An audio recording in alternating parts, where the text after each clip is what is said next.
And without much ado, we're down one presenter. Karen Schreier couldn't make it, so we have some time to leisurely pace our way through these presentations. And up first is Melanie Ramdarshan. Yeah. Hello, can you actually hear me? No. Does this work? Can anyone hear me?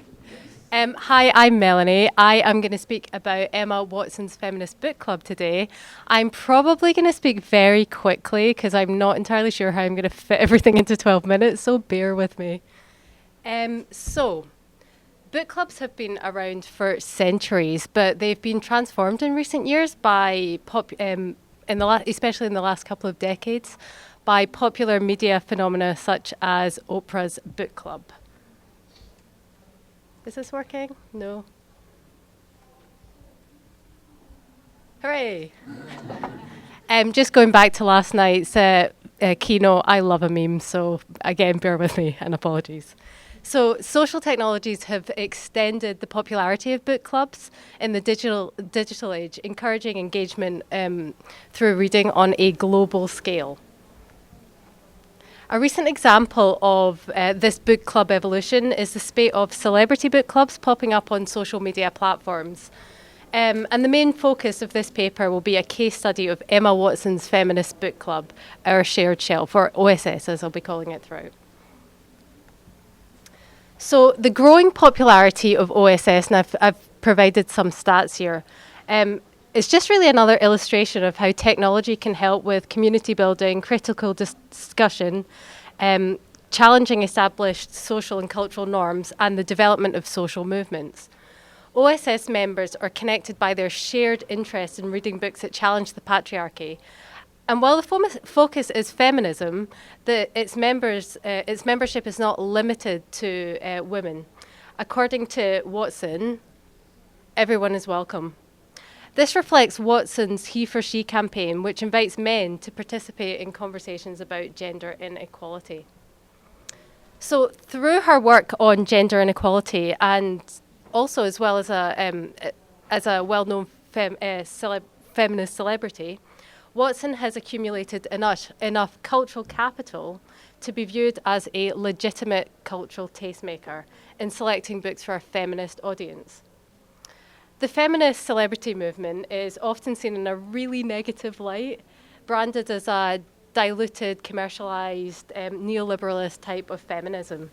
However, feminist celebrities do actually make feminism a lot more visible, and thus assist in publicising and popularising issues on gender equality.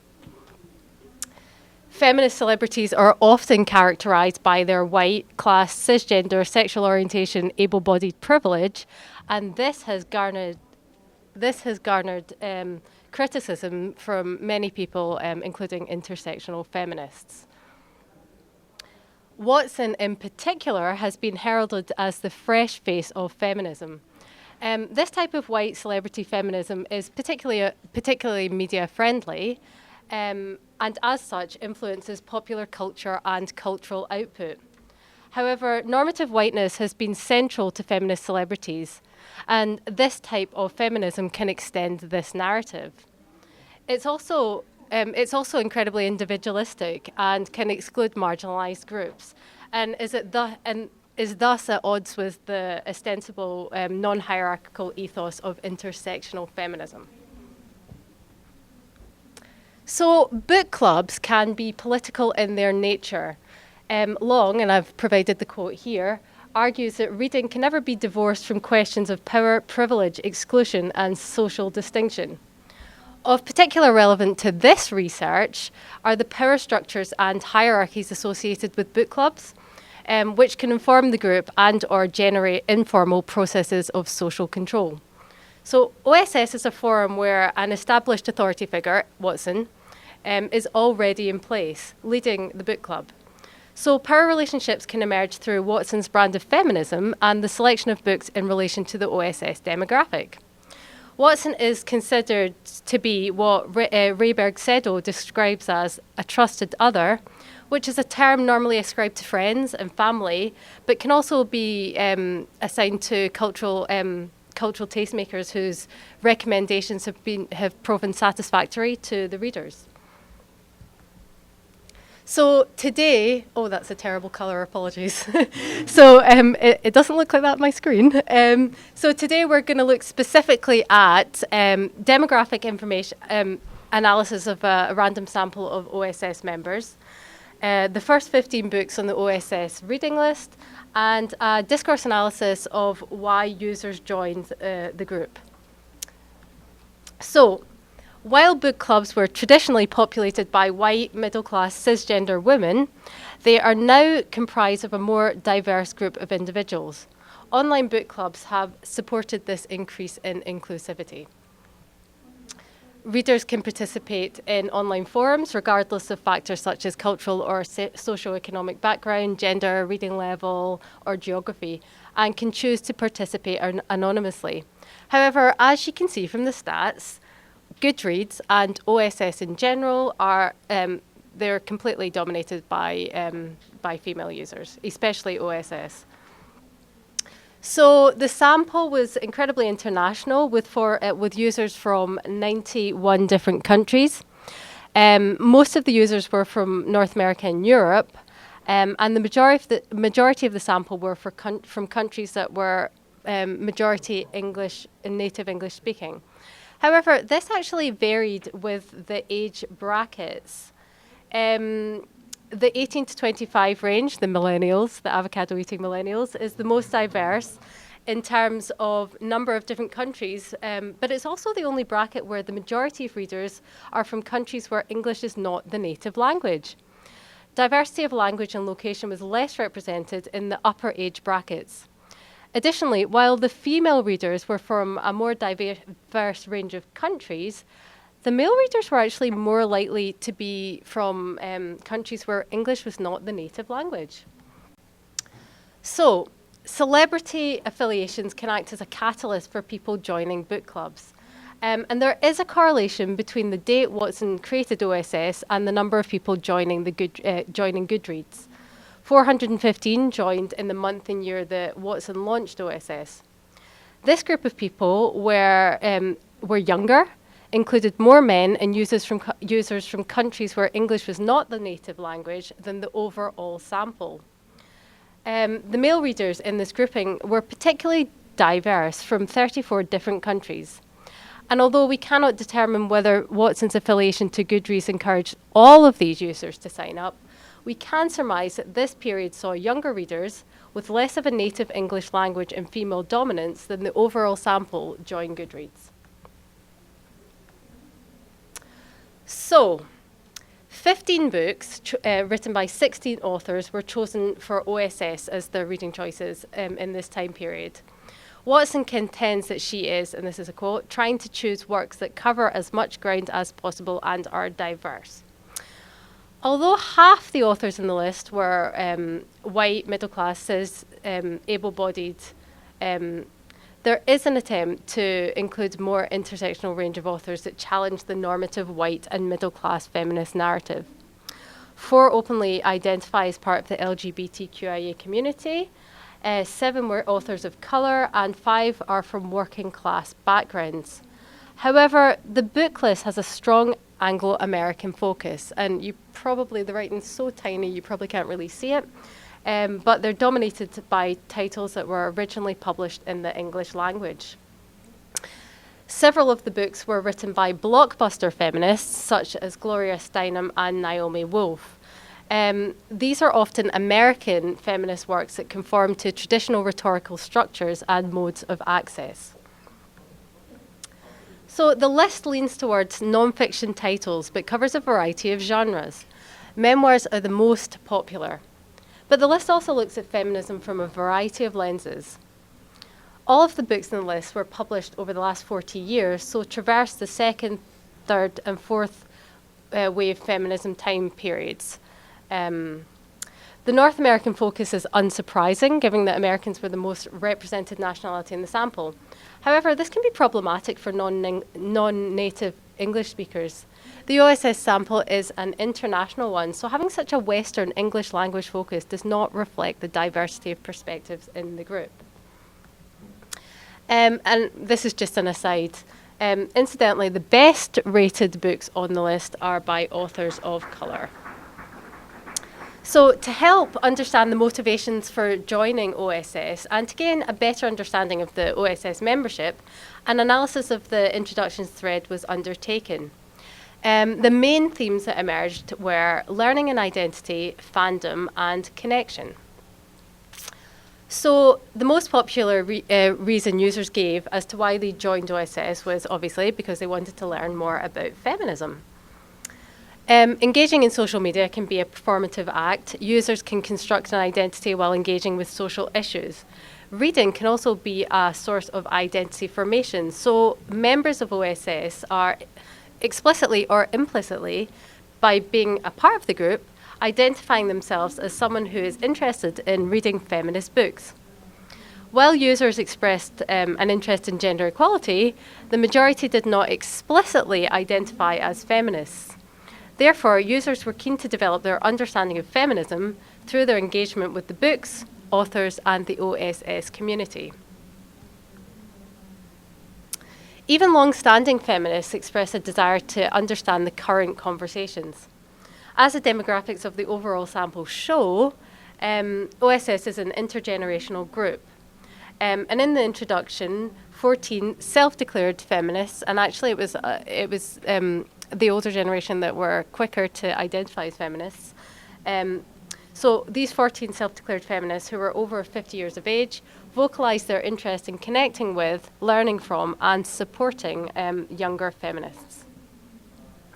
So the second most popular reason to join, I'm a huge Harry Potter fan. I give no apologies for that. The second most popular reason to join was the influence of celebrity, which we saw from the number of users joining Goodreads in January 2016.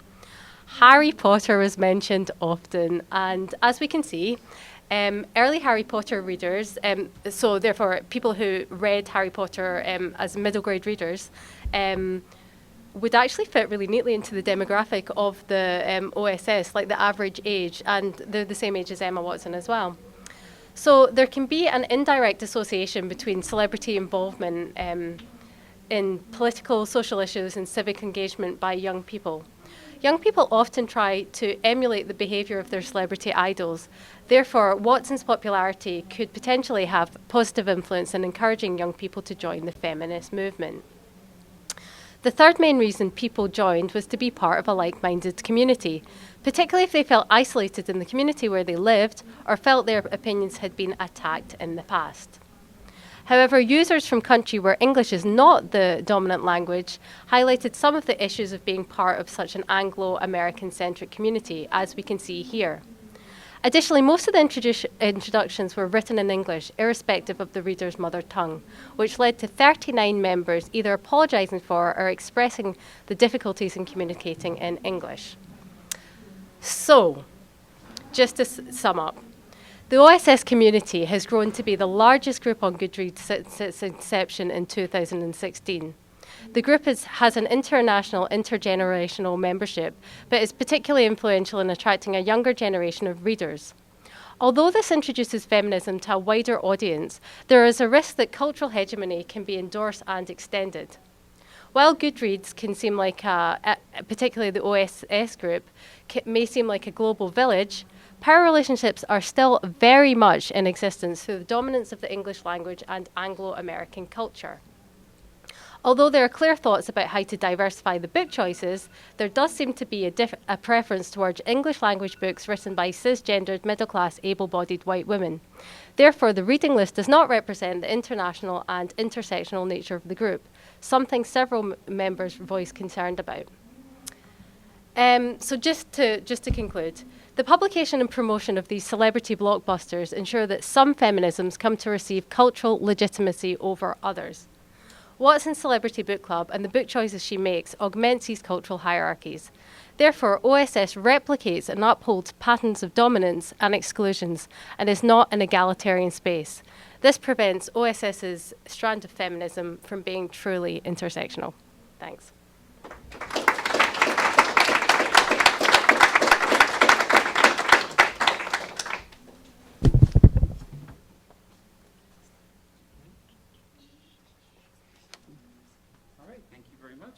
Next up is Kaiser.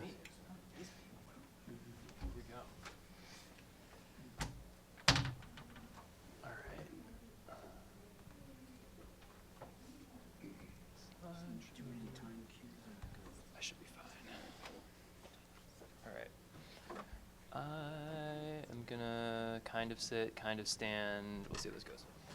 But I'm gonna use this mic. Can you guys hear me? Yeah, all right. Let's do this. All right, what's up, everybody? I'm Zach. I teach at Michigan State University. That will be pertinent later, so let's do this. Part 1, academic accountability and neoliberal austerity. There is a crisis of financing in public higher education. With decreasing state appropriations and the approach of the tuition limit, the key becomes optimization. Work smarter, not harder.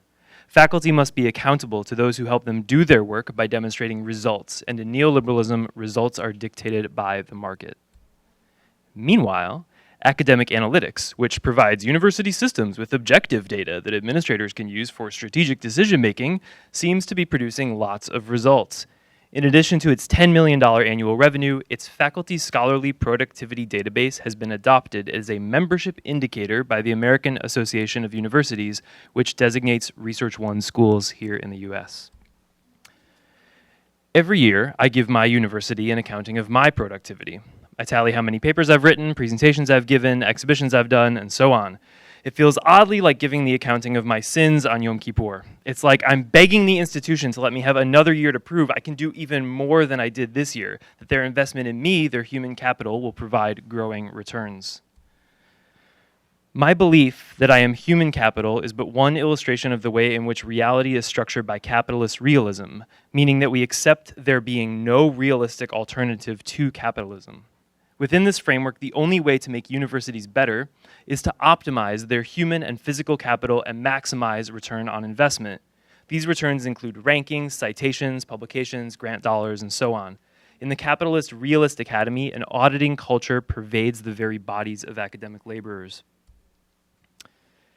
In his prescient 1999 essay, Endowing Mediocrity, Neoliberalism, Information Technology, and the Decline of Radical Pedagogy, Mike Sosterich traces the relationships between cybernetics and capitalist realism that makes advanced analytics an attractive prospect in the age of neoliberal austerity. This relationship is not a coincidence. The modern citation index itself was invented by Eugene Garfield during the Cold War, a mere decade after Norbert Wiener coined the term cybernetics. Garfield was influenced by Vannevar Bush and the early technologies that emerged from the very military academic industrial complex in which Wiener was working for Bush. Back in 1873, the first compilations of data on highly regarded scholars were produced by Alphonse de Candolle and James McKean Cattell. Then in 1934, Paul Otlet described the librarian of the future who would determine the place, the time, and insofar as readers were concerned, the probability for texts to be read. That's a direct quote. Hence, for exerting their action on society. Eventually, in 1955, Garfield proposes his Science Citation Index, and in good capitalist fashion, he starts a company, the Institute for Scientific Information, which began publishing the index in 1964. Interestingly, the original mission of the SCI was not citation counting, but improving literature searches. In the mid-1970s, Garfield introduced the journal impact factor as a way to help select sources for the Science Citation Index, but it turned into a widely misused shortcut for attaching a crude score to journals and authors. ISI was eventually purchased by Thomson Reuters, and in 1992, the SCI and sister indexes were merged into the Web of Science hosted on the Web of Knowledge platform, which then became property of Clarivate Analytics. Okay. A number of other indexes followed, and bibliometrics went from being used in the sociology of science to a tool for administrative control, from helping scientists search for literature to determining the value of a scholar. Soon, the web as a metaphor for scholarship led to social indicator mining and altmetrics, in which social media and networked interactions present a more granular picture of impact. A few other observations are pertinent here. One, scholarly metrics, since their inception, have been widely understood by experts as inadequate for assessing faculty performance. Two, there is a consensus that there is no one-size-fits-all metric.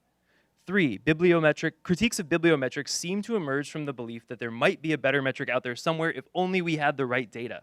A quest for more granular metrics indicates a shared commitment to the idea that the inadequacy of current metrics does not mean that the project of metrification itself is faulty, but only suggests the need for more metrics.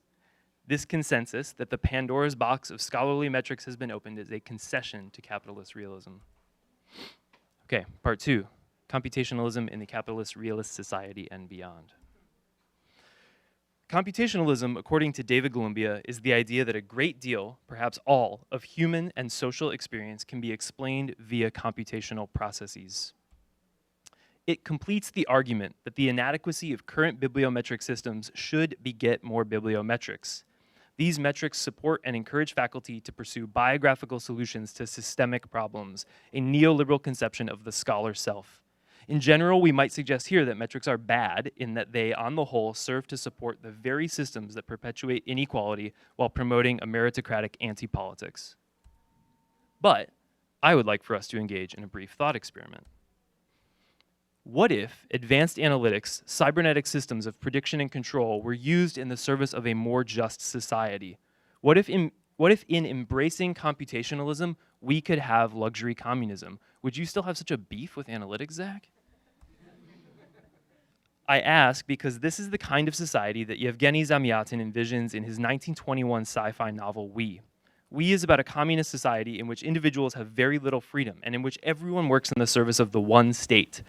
It might be read as an attempt at articulating the problems with a Leninism that assumed the Fordist factory to be the production model par excellence, or Taylorism as a way towards improved standards of living for all. After reading We, I thought about how my concerns with metrics are maybe not my same concerns as mine with neoliberalism.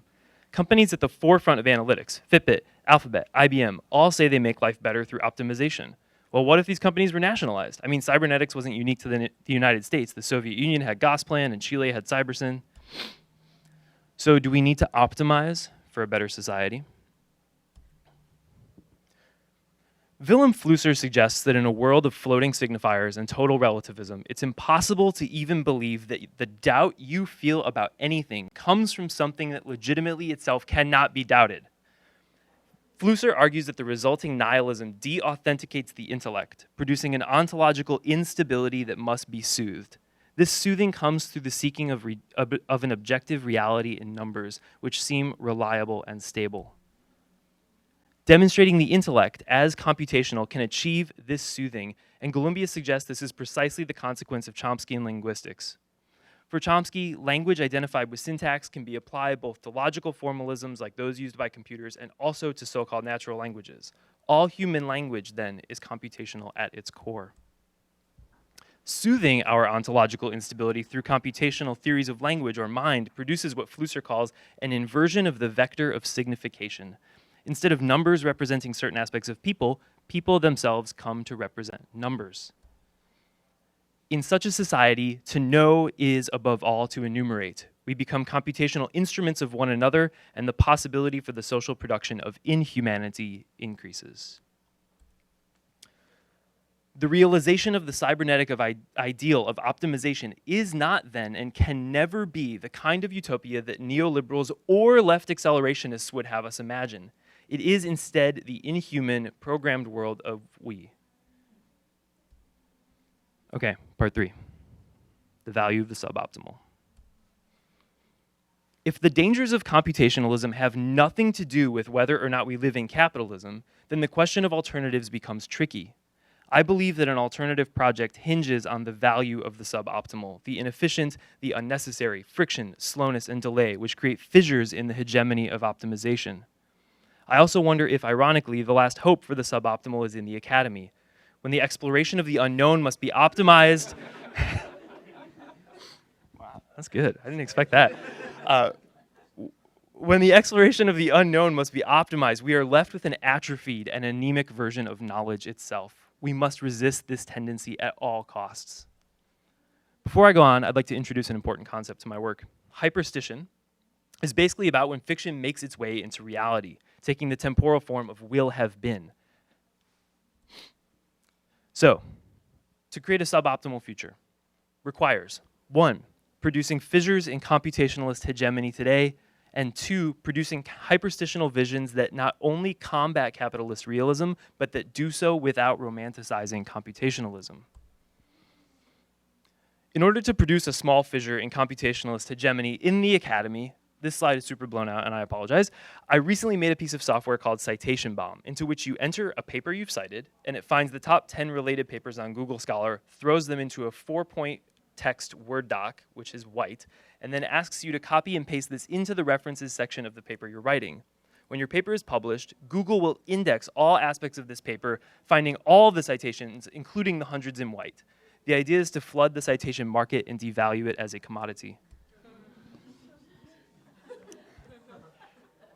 Here, I'm aiming to create a crisis of academic accountability, but this project is more symbolic than tactical. Who knows if it would even do what I think it would do, and even if it does, it would require thousands of people to use it. This project echoes elements of the work of others who have been much more successful than me in a variety of arenas, folks like the Critical Art Ensemble, the Electronic Disturbance Theater, and the writings of Legacy Russell on glitch feminism.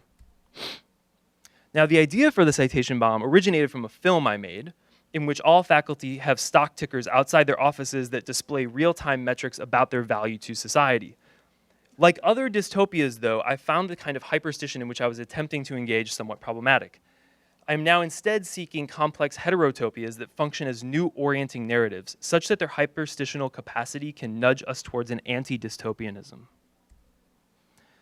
The Autolith Group's Autolith films do precisely this, carrying out what has been called a creative sabotage of the future. These documentary fictions put time out of joint in a way that reveals both lost pasts and potential futures.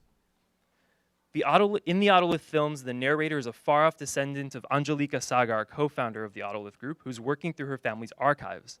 Sagar's descendant is a post-human living in space who is attempting to stitch together a history of how humans went from them to us. Footage from the past, paired with a narration from the future, casts a new light on how the present might play out. What other documentary fictions might we create, and what kinds of historical inspiration for them might we unearth? I'd like to conclude by talking about my institution, not its administration's recent horrific conduct, but about its radical past. In 1968, MSU provided initial funding for the Detroit Geographic Expedition and Institute. Described as an experimental community college, the Institute provided free courses to Detroit residents in cartography, geography, community activism, and urban planning. By 1970, the Institute enrolled 500 students in 11 courses, at which point its funding was terminated. The countermaps produced by this coalition of academics and inner-city residents were urgent, angry indictments of a form of capitalism they called interior colonialism. What an incredible use of institutional resources for extra-institutional imperatives that clearly did not align with the institution's strategy of optimization. I have no idea how to connect these dots just yet, but the lost past of the DGEI and what my school or world might look like if it had continued, combined with documentary fiction like that of the Autolith Group, as well as with tactical interventions like my citation bomb, might somehow point towards new directions for knowledge production that celebrate the suboptimal in all parts of life, including the academy. Thank you.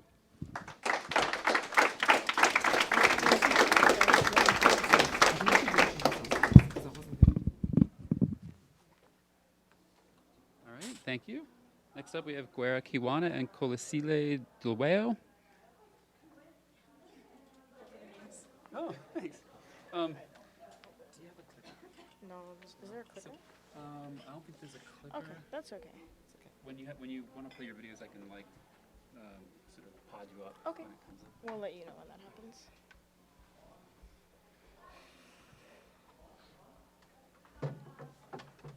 Sorry. Cool, hi. Where's the other mic? Do you want to grab it? Yeah.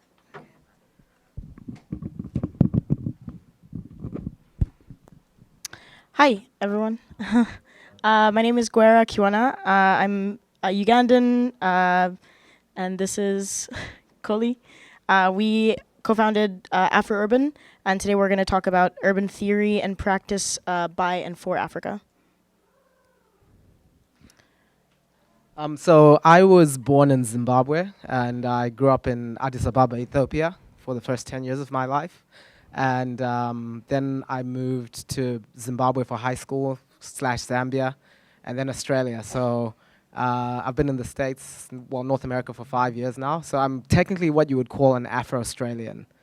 So the reason we're giving you this background is so you understand where we come to in the context of Afro-Urban as a concept. Yeah. Yeah, and I also identify as what the kids call a third culture kid. So I grew up in East Africa, between Uganda and Kenya, and I'm currently working in London, UK, as well as Toronto, Canada, within the fintech space.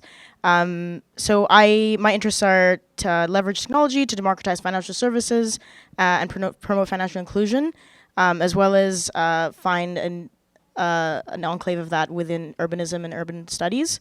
I hope to the confluence of my expertise and passions marry design thinking, fintech, urban studies, and urban studies to decolonize, democratize, and reimagine urban spaces, financial inclusion, and intersectional feminism.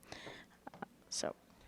Ironically, Gwera and I met at a People of Color book club. Yeah, we met in a book club, actually. Yeah, that was yeah, in Toronto. That was for people of color. So we're gonna start with defining Afro-urbanism. So this definition is something that Coley and I came up with. I think Coley did a lot to come up with this one. So basically refers to the practice of studying, documenting, and building culture, architecture, and urban spaces on the African continent by and for Africans. Afro-urbanism considers elements unique to the African continent, like the insecure, non-poor phenomenon, public health through conservation, and the ballooning populations within the continent, especially with regards to moving into the urban spaces.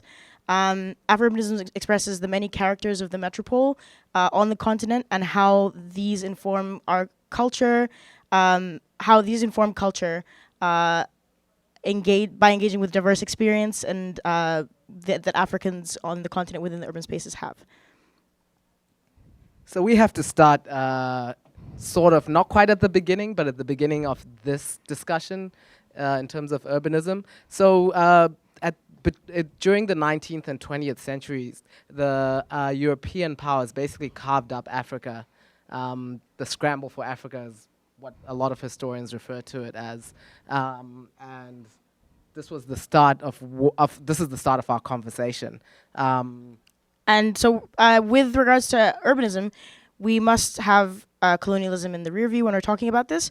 So, how is our cities affected by colonialism? We still feel that today. So, this is a tweet that was just a few days ago, tweeted by a very big newspaper publication in Uganda.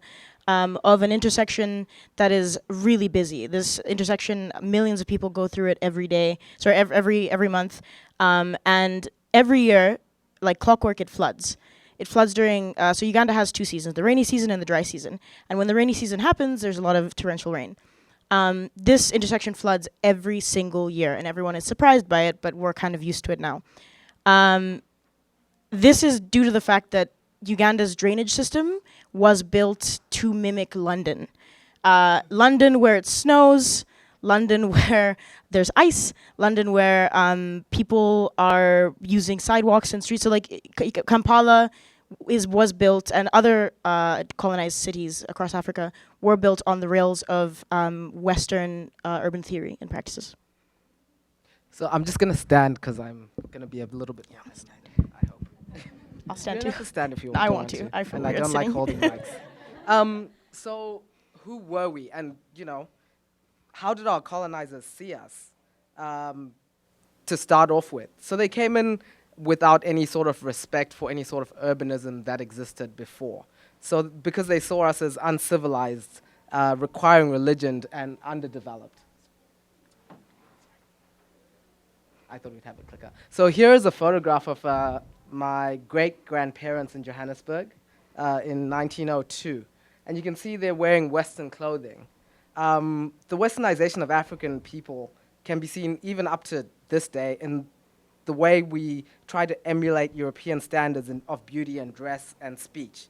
There's this sort of self-cringe and a pride in being Westernized or Europeanized. So this comes from the idea that we are underdeveloped, and this came from a lot of Western countries' justification for controlling us, because they had to have a reason to come over, right?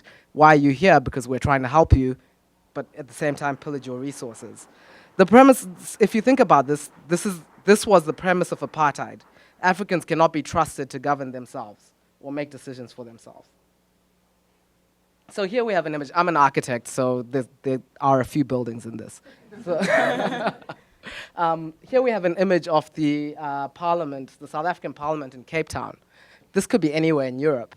And this has a lot to do with the fact that there was an emphasis of building a European stage on the African continent. So who are we now? How do we see ourselves?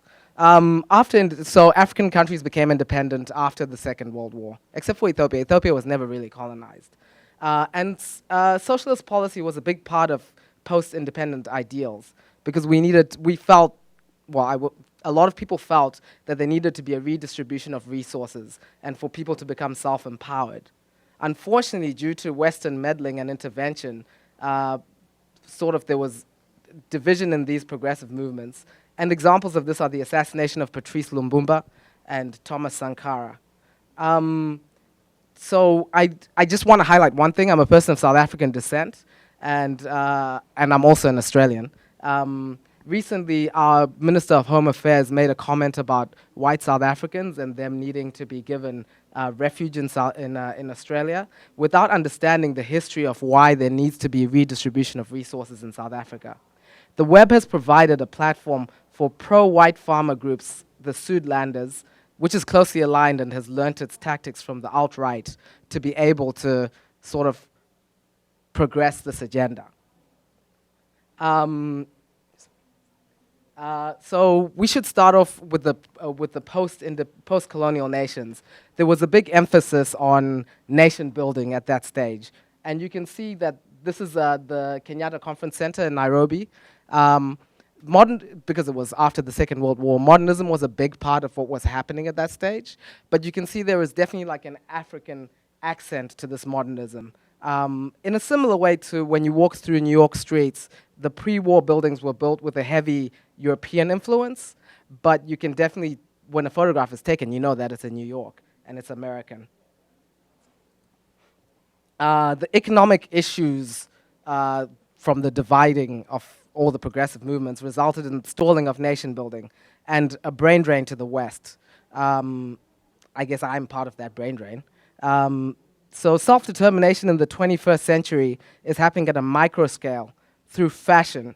For example, Gloria Wavamuno, a Ugandan designer. Literature, you guys, I'm sure, have all heard of Chimamanda Adichie.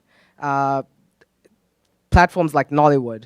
This work is telling our stories for us through the internet. The internet has really enabled this, and a large part through the social networks. So just as an example examples as to why this is inevitable. So the mobile use in Africa is set to grow to 1 billion users by 2023. That's a growth rate of 6% each year. And the growth rate of urbanized Africans will go from 36% to 50% by 2030. So it's inevitable that there will be this idea of the post-colonial image. And we picked up this image in particular from the art exhibit that we ran, just to show you that there's sort of a pride in being African.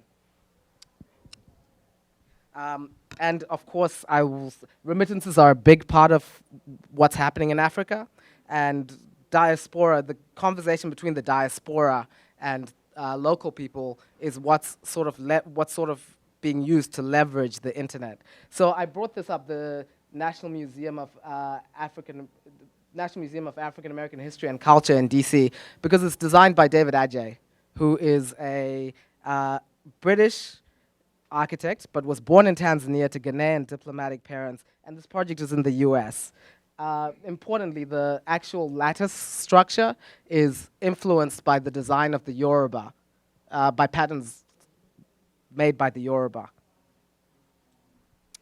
So thank you. I'm gonna move on to talking about leapfrogging technology. So basically, this is what we're hoping to, is actually in place right now, propelling Afro-urbanism right now. So I'm gonna we talked about remittances, money in Kenya. So mobile money, it's called M-Pesa in Kenya, and it's across various African countries, have played a really key role in helping financial inclusion, as well as financial, just helping people actually participate in the economy, which is also a very capitalist way of looking at the world, but that's for another day.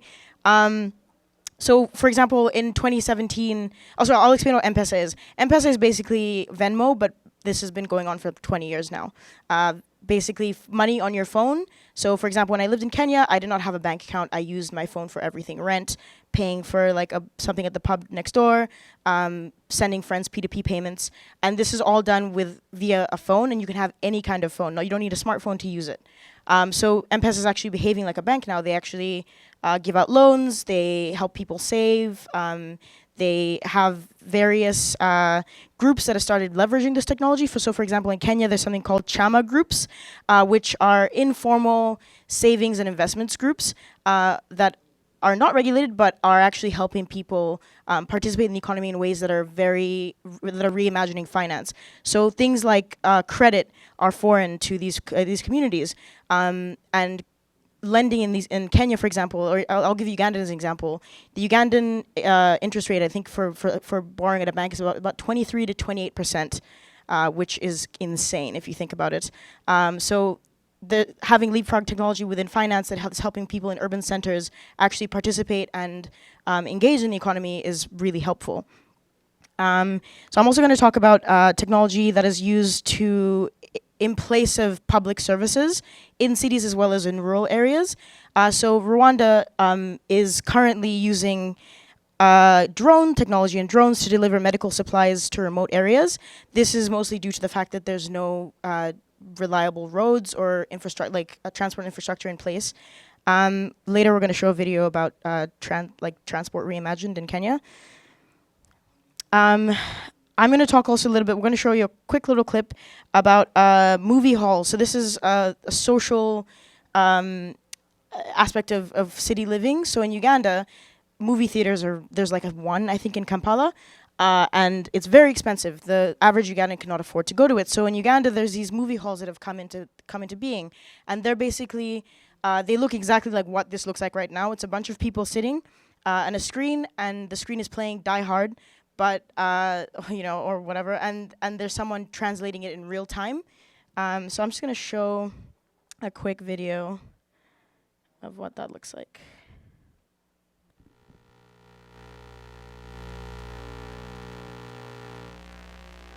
Not get a lesson. What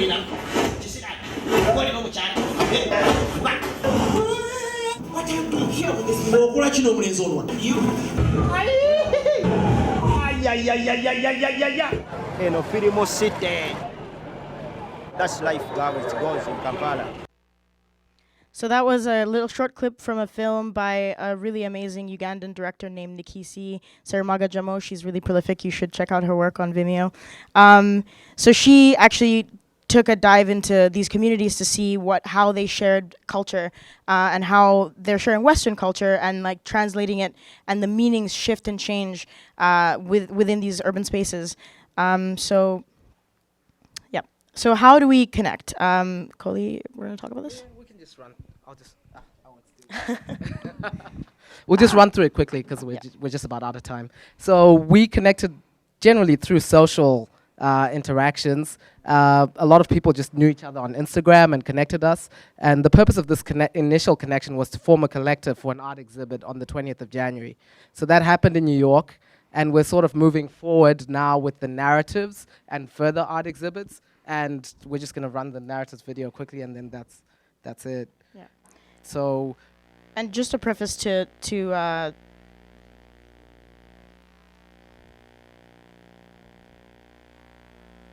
just a little preface to this.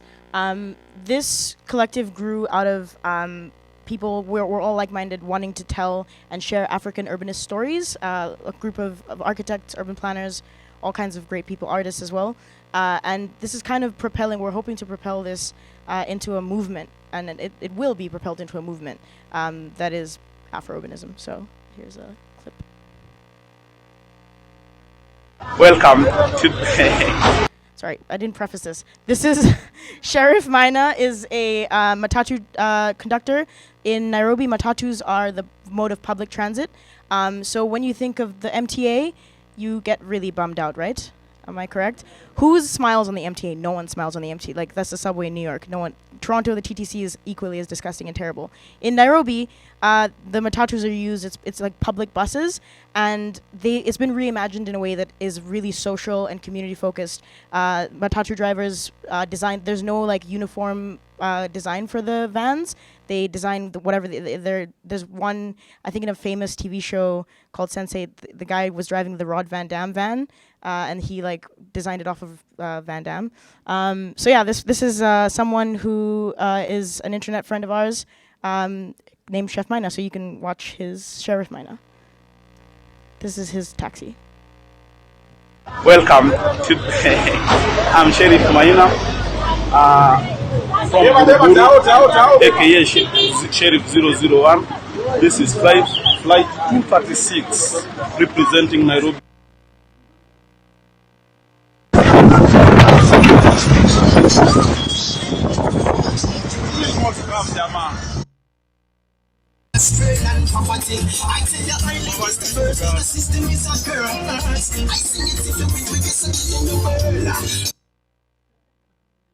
So he was actually in the New York Times recently. And that's the next phase of where we're going with this. We're trying to just have these conversations defined by Africans and not sort of like in a National Geographic type way. Yeah, exactly. So removing the colonial white gaze and actually building and telling stories that are by us for us. Thank you. So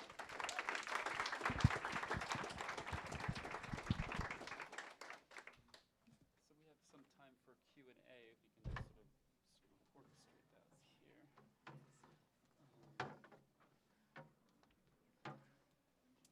Probably need to share that mic. Yeah, you can use that one.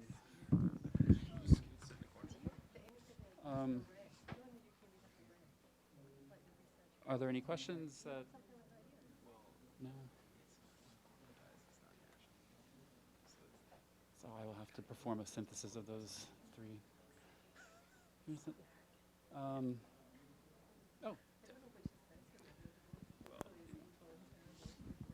This is a question for the last speakers. How do you parlay around the difference between, like, when you talked about redistribution of wealth, reparations versus now in the neoliberal world they call like public-private development partnerships? Just kind of neocolonialism.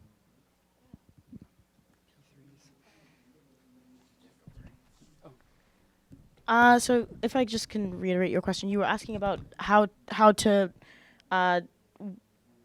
work with, like, develop. Sorry, can you ask that So you're again? navigating between getting real needed resources and making up for past colonial and present-day colonial relations. Yeah. How do you navigate between that subversive, like, neo-colonial institutions of development world versus, like, reparations or more explicitly anti-colonial funds? Yeah, so that ties into what we talked about self-determination. So figuring out ways for people within these communities to actually like build their own solutions that are, so for even with like the idea of using like design thinking to do that, taking the colonial aspect of it out, because even design thinking is pretty colonial, like thinking of a problem, coming up with a solution, and then like planting that solution in a place, you know?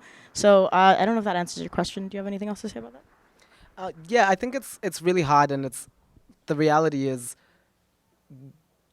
as Africans, we need people to step back and let us make those mistakes, because it's a process that needs to happen. And unfortunately, it hasn't been allowed to happen because there's always meddling and interference. And I understand we live in a global world, but the meddling doesn't come from a place of trying to guide the process in a way that's productive. And that's the issue so I don't know what the answer is. I think we just have to keep trying until we get it right. But also with focus on like actually building solutions and practices and theory that is like removes the colonial Western development world gaze. Any more questions? I have a question for the first speaker. I forgot her name. Melanie. So just a question. We're gonna have a conversation. What in your research have you seen the impacts of like? So for example, we talked about how we met in a POC book club. Have you any research about that or anything to add on to that, like the importance of it or? So, with regards to OSS, can you hear me? Yep. With regards to OSS, in terms of serving marginalised communities, there's a lot of fan labour going on. So there are lots of subgroups within OSS where marginalised communities are connecting and discussing, etc., etc. But also in the UK, there are lots of people of colour.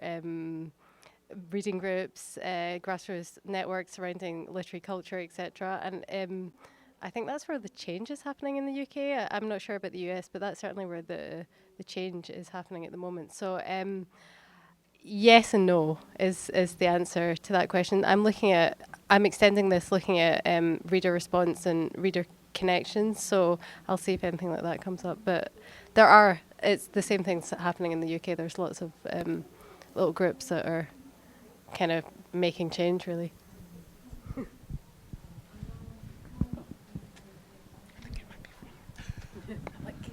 This question is for Zachary. I really enjoyed your talk about academia being a good place for the subversion of the suboptimal. Can you talk a little bit more about the citation bomber you built and why higher education is a good site for this kind of subversion? Thanks for the question. Yeah. So I would say that there's two maybe components of my interest in higher education. One is to kind of resist this narrative that's about navel gazing, because so many people experience higher education in one form or another today. It, I think, operates in part as a sort of compass for the rest of society. And second, the sort of point B to that is that the neoliberalism that we're experiencing right now emerges directly out of the academy. The academy is not experiencing it. It comes from where we are. So that's the sort of the interest in specifically dealing with the educational institutions. The citation bomb came out of just sort of trying to figure out, okay, is there anything I can do? Is there anything I can do to basically take what has become a marketized commodity and just torpedo the value of it? And basically the problem is I have no idea how Google Scholar's algorithms actually work. There's only been 2 studies that have reverse engineered them. Other organizations have slightly more sophisticated citation tracking algorithms, so they might be taking things that are specifically visible as opposed to anything that resembles text on the page. So, I don't know if it will actually do anything, but it's live, it's online, you can feel free to download it, it's on the College Art Association's website, and, the more people that use it, who knows, give it a shot, or at least, telling, I think maybe more important is the symbolic component of it, is to be able to have a conversation about why we feel the need to track our citations in the first place. What does that tell us about the sort of game of academia that we're all trying to play? More questions? My question's for the last 2 speakers. Can you speak more about the reclaiming of the narratives and how your own personal backgrounds might help fuel that? Yeah, absolutely. Thank you. That's a really good question. Anyone here seen what's it called? Black Panther? Okay, that's everyone. You should all see it. So that's a really good example of African narratives that are being told in a really interesting way, but are also slightly void of African voices. So actually, culture. So we talked about fashion and culture and film is, I think, the first frontier that is going to reclaim our own stories in our own voices. So, for example, Nollywood in Nigeria is a really great example, and even Bollywood in India. They are able to tell their own stories. They have their own directors from these places with these experiences, and it's not being developed for international consumption. It's being if it is consumed internationally, that's cool. Dollars are nice, but the main goal is for it to be consumed locally, and from that, more stories can be told and more imaginings can be had. But yeah. So we ran out of time, but I was going to say something about the exhibit. So one of the most powerful points in the exhibit, for me personally, was there was a black American lady who came in, and she was looking at the pictures. And I've lived in New York now this is my 3rd year, and there's not a lot of cohesiveness between the African, the Caribbean, and the black American communities. And she came in and she said, oh, I've never seen, she lived in social housing just down the street. She's like, I've never seen images of Africa that don't show children with, flies or something negative. And this was the first time, and our images weren't all like excuse my language, non-shithole places. They were just real images of how people were living life. And that was really powerful to me, because this is really dangerous, because she's a black person. And if she sees Africa as that's where she's from. So what message is she being told about who she is? Does that answer your question?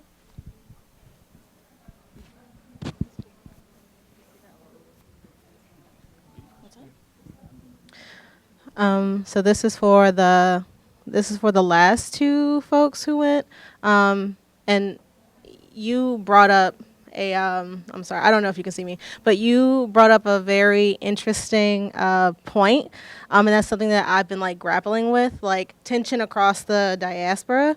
How do you suggest, and maybe like this is the point, is that like folks who are African need to like create this space for themselves by themselves. So like this could be just like a silly question, but how do you suggest that particularly Black Americans work with African folks to foster this sense of like community that you speak of, like to foster that like self-determination, if that's like a thing? Yeah, thank you. That's a great question. I think listening is a really important thing. And while, it is great, like I think I'm a huge fan of the diaspora, like various like Black individuals or black folks, like seeing some kind of Marcus Garvey-esque like future in Africa. But I think it's important to first listen and document the past and like histories and understand where that is coming from. Like, I wear chitenge, like, which is what I'm wearing right now. This is not like of course a fashion like decision, but there is history behind this, and there's history behind like a lot of these things. So like it's kind of like understanding where it's coming from, and even like since Black Panther came out, I saw someone tweet about. I think it was a Kenyan person tweet about like being angry at the fact that now it's cool to be African. Having grown up, I think she saw on YouTube, Evelyn from the internet.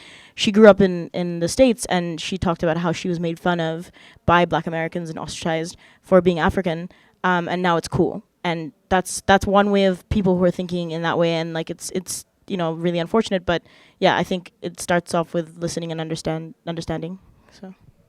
I think we have to I totally agree with that. I think we have to give credence to the fact that we have been working together subconsciously.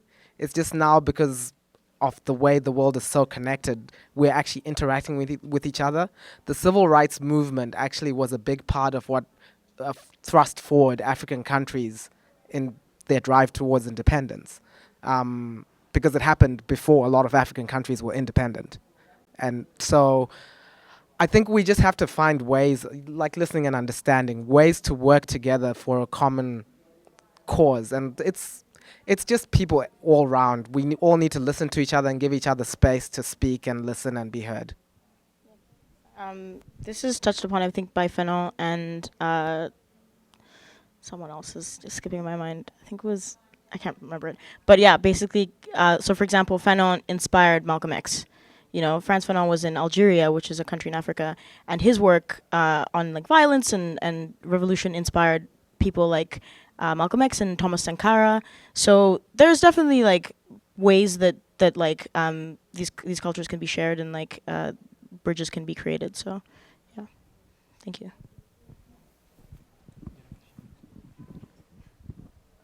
This is a very quick question, just like the theme of book clubs keeps coming up, and I'm curious, like, if you, any of you, were to design a book club, or like had maybe you have a group of white people who populate book clubs, but are wishing to interrogate their participation in colonial systems or imperialist systems, what would be titles you would throw? Like if you're not doing the mass market feminism, but you're like, oh, you're interested and you actually want to have an honest conversation, does anything come to mind? So what's really interesting, I did this study for a book chapter that I wrote, and I'm obviously very critical of the OSS in it. I submitted the chapter in December, and then in January, Emma Watson came out saying, yeah, I've been I'm paraphrasing, saying, yeah, I've been a white feminist, I need to actually look at, re-look at my own practices of feminism, et cetera, et cetera. And she's introduced 2 new books, both by people of colour since that, and I think she introduced Reno Edo Lodge's excellent book, Why I'm No Longer Talking to White People About Race, and another book which I can't think of off the top of my head, but it's about a First Nation. It's by a First Nation American author. It's a memoir as well. So I think a good starting point is Reno Edo Lodge's book, because it's just a really easy way to help people understand. I don't know what your thoughts are. Absolutely. I think books that are written for white people are good, but also books that are not written for white people are good, and like understanding one's space that they take up within those intersectional spaces, I guess. So I think the issue that we have globally at the moment is that the world is written in a way that sort of, and I know it's written in a way that sort of tells a story of a white person. So because we are third culture people, there's no place that I can go that will tell my story fully. So everywhere I go, I'm other, but I'm also a part of the story. So it's kind of, it's good for people who grow up in homogenous societies, and this is for Africans as well, to read outside where they grow up so they understand that theirs is not the only way of being. Yeah, no, definitely. I was just going to add as well, I completely agree with what you say, and I think especially in terms of what I was talking about with the lack of international representation in the authors, it was very Anglo-American, so reading works in translation, there's a lot of excellent African authors, especially Nigerian authors writing at the moment. They're being especially published a lot in the UK at the moment, and Chimamanda Adichie and Achebe as well have really been the catalyst for that. So yes, stories where otherness is incidental rather than the main focus of the story, I think, are incredibly important. That it's just one fact, it's just not the defining factor of the narrative. Just a little anecdotal thing about that is, so growing up, I read The Famous Five. Anyone know like Enid Blyton? Yeah, anyone familiar? Okay, I guess only people in colonized countries. Cool. So Enid Blyton is like a British author who wrote about like the rolling hills and moors of like Dulwich or something like that. And like as like a kid in East Africa, I was like, what? Like talking about like key lime pie and like cordial, and I was like, what the hell is this stuff? But like that for me, like reading that, I was like, this is a whole world that I don't know anything about. And like I was lucky. Well, I guess a lot of people will be like, oh, like people now like want their children to be reading things about like their own cultures, which is great. But I think for me it was really interesting because I got a chance to imagine and understand another world. So I guess like maybe even children as well, like young people reading stories that are from cultures that are not their own, which I don't think happens in North America or like the Western world. People read Harry Potter, which is great, and I love Harry Potter. But like it's reading stories with people whose names are different to the names you know, and like of names of places that you don't know and you've never heard of. So. So there is a massive push at the moment. And obviously I come from a literary kind of culture background. There's a huge push at the moment. There's the We Need Diverse Books campaign in the UK. There are lots of grassroots and institutional initiatives to promote. I hate the word diverse, so inclusive, to promote inclusive authors and writing. So, it's at a very basic level, but it is happening. On that, do you think that the fact that it's a celebrity-run book club, like kind of militates against that sort of principles of inclusivity in a way? Like there's sort of contradictory logics. There's a dichotomy there. It is a contradiction, isn't it? Because on the one hand, I think, like I said, there were lots of young people, lots of male readers from different countries who might not have engaged with feminism had it not been, Hermione running the book club. I also looked at, I didn't talk about it in the presentation, but I did the discourse analysis of how Watson's discussions changed throughout the course of the book club as well. And she turned from increasingly like part of the group to this sort of really hierarchical figure. So, it's really difficult because she does such a great job of attracting people to engage in discussions that they might not have done otherwise. But at the same time, the discussions are very much coloured by white feminism. So I find that really difficult.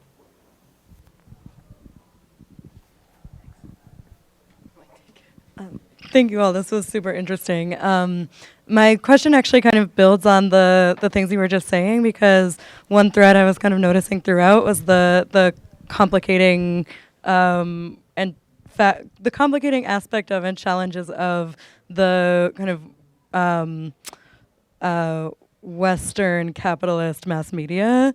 And I think like in the way that you were talking about it with the book club, but then also kind of for the latter three presenters' projects and trying to build attention for your projects within a system that kind of validates attention, individuals, and, kind of like hierarchical ideas. So I was wondering if any and all of you could speak more to that.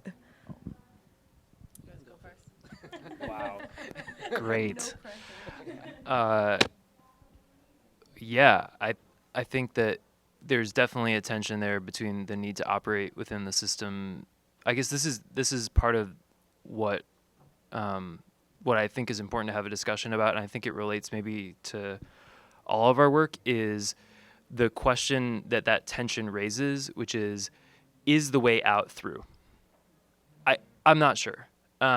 Is the way to emerge from neoliberalism, are we doomed to be accelerationists in some way, whatever that becomes? Is the tendency towards surplus value zero, and should we just push it as hard as we possibly can? And then that's where to me, the question of orienting narratives comes in. So, do we look to the films of the Autolith group, or do we look to Afrofuturism? Do we look to Nalo Hopkinson's novels? Do we read Ursula Le Guin? Who can tell us what that's going to look like? I think that's a huge question. It's clearly a question you guys are asking. I mean, with us, it's a little bit, yes, it's totally about that. But with us, it's a little bit different because the people we're trying to reach aren't really in the mainstream. Like a lot of these things happen in networks. So I was born in Zimbabwe, and recently we had our long-term president removed. But so when I was speaking to people who still live in Zimbabwe, they didn't get their news from the mainstream news. It was from Facebook and WhatsApp, and that's kind of the way the networks operate. And I found even with the exhibit, we really had to rely on people talking to other people, and those are the people who came. Because if there's an interest within the community, I think that's a good way to gauge the real interest. If there's an interest within the community, it will spread further. Jumping off of that, definitely, while it is tempting to think that to move forward, you have to basically trudge through this neoliberal capitalist cesspool in which we exist. It's also important, to look at the smaller communities in which this happens. This is a really bad example, but I'm going to talk about how you talked about the alt-right and the I forget the name of the group. Swidlanders. So these are white South Africans who learned tactics from the alt-right about propaganda. And someone earlier yesterday, Jasmine Walve, had talked about how the Baltimore police learned tactics from the IDF, the Israeli Defense Forces, so they learned from the Israeli Defense Forces how to like control crowds and communities, whereas the other way around, the Americans taught the Israeli Defense Forces how to surveil their own people.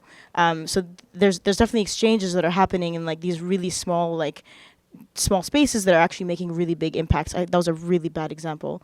I'm so sorry, but like just, but like if you understand what I'm saying, like these things are happening in like really small, like very radical groups, and maybe it will become mainstream. And if it does, like hopefully it's better, and we do better. But yeah.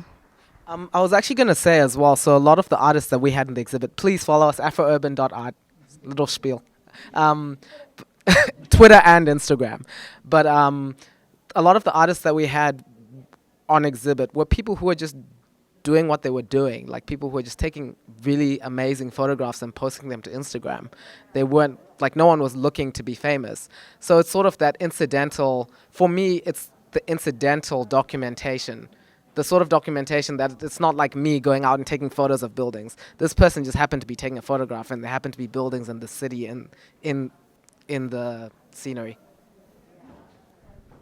Sorry, no, I went completely away from the question.